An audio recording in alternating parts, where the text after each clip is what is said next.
কালকে রাত্রে এই সবজিগুলো মেয়ে নিয়ে এসছে। দেখুন না, শাকটা পুরো পচে গেছে। 3 বান্ডিল শাক পুরো পচে গেছে, ফেলে দিতে হবে সব। নমস্কার, এসপি সংসার নতুন একটি ব্লগে আপনাদের স্বাগত জানাই। আবার চলে আসলাম নতুন একটি ব্লগ নিয়ে। কালকে রাত্রে মেয়ে একটু সবজি টবজি এনেছিল, শাক এনেছিল, শাক সব পচে গেছে। দেখুন এখন ভাজার জন্য বার করেছি, সব পচে গেছে। ওরা একটু রান্না করে গেছে। মেয়ে সোয়াবিন আলুর তরকারি উচ্ছে ভাজা করে গেছে। এই সবজি টবজিগুলো গোছাচ্ছি, গুছিয়ে রাখছি। এই দেখুন না, একটা জিনিস দেখাই। আদা তুলসী পাতা একটু জল করবো ভেবেছিলাম, খাবো, কাশি হচ্ছে, শরীরটা খুব খারাপ, কাল থেকে কাশি হচ্ছে, একটু খাবো, সব পুড়ে গেছে। কথায় ফোন এসছে, মা বলছে গন্ধ পাচ্ছি, দেখ তো কি বসিয়েছিস।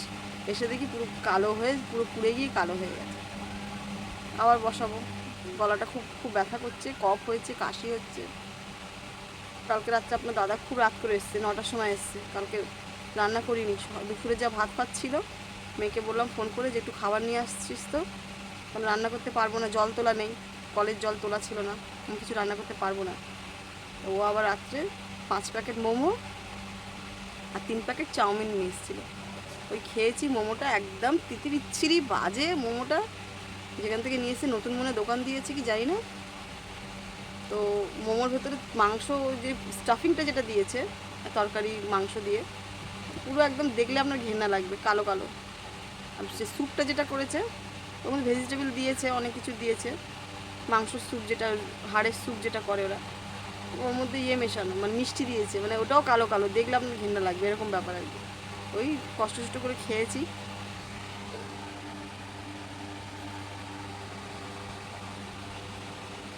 কষ্ট করে খেয়েছি একটু সবাই মিলে।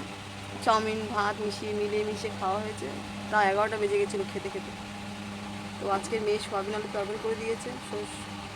শরীরটা না আমার একদম কাহিল হয়ে পড়ছে, কাজ করতে পারছি না, গলা টলা সব ব্যথা। আমি কদিন ধরেই রান্না পুজোর পর থেকে আমার শরীরটা খারাপ হয়ে গেছে, উঠতে পারছি না, ডাক্তারের কাছে যাওয়ার মতন পরিস্থিতি নেই। আপনার দাদা নতুন কাজে ঢুকেছে, কাজে যাবে না, আমাকে ডাক্তারখানা নিয়ে যাবে।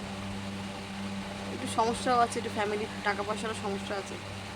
এই চলছে আর কি, ওষুধ খেয়ে খেয়ে আছি। একদম ভালো লাগছে না, তল পেটগুলো ব্যথাও করছে, শরীরটা খুব খুব খুব খারাপ। আচ্ছা, সকালে অনেক ফোন এসছে, ফোন কিছুতেই ধরতে পারছি না, মানে ধরিনি, একদম বেঘরে। মানে সকালে 7টায় উঠেছি, বাথরুম টাথরুম গিয়ে সেরে টেরে এসেছি, এসে শুয়েছি, খুব আবার ঘুম পাচ্ছে। সেই উঠেছি, আমার মেয়ে ডেকেছে 9টা, 9:30টার সময় ডেকেছে, বলে মা চা খাবে। উঠে একটু চাটা খেয়েছি। আর এই একজনের সাথে কথা বলছিলাম, আমার একটা বোন ফোন করেছিল দিল্লির থেকে, ওর সাথেই 2 ঘন্টা কথা বললাম। অনেকদিন পর ফোন করেছে, 2 ঘন্টা কথা বললাম। আর বাড়ির তো আরও ফোন আসতে ধরতে পারছি না, গলাটালা খুব ব্যথা আমার। এই চলছে সারাদিন, টুকিটাকি যা করছি শেয়ার করছি। আজকে আর কোনো টিফিনের কোনো ব্যাপার নেই, চাই খেয়েছি।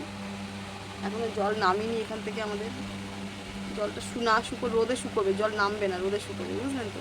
আর কোনো ড্রেন ফ্রেন নাকি সব এখানকার সব খাল বিল সব নাকি আটকে রেখে দিয়েছে, কী হচ্ছে ভগবান জানি না, খুব কষ্ট হচ্ছে। ঠিক আছে, আসছি, সারাদিন কী করি যদি চেষ্টা করবো শেয়ার করবো।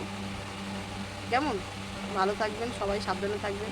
আজকে কিন্তু চতুর্থী, আমার যতদূর সম্ভব। আজকে কী বার? আজকে বৃহস্পতিবার, আজ চতুর্থী, শুক্রবার পঞ্চমী, শনিবার ষষ্ঠী, রবিবার সপ্তমী, এই করে পুজোতে চলেই আসবে। সবাই ভালো কাটান, সাবধানে কাটান, সুস্থভাবে কাটান, কেমন? এনজয় করুন খুব। রাখছি, আবার আসছি। আচ্ছা, আপনারা কে কে জানেন বলুন তো, এটা কী পাখি? যদি কেউ জানেন তো আমাকে একটু জানাবেন। किस किस को पता है ये कौन सा पंछी है? अगर किसी को मालूम है तो मुझे प्लीज़ कमेंट करके बताइए।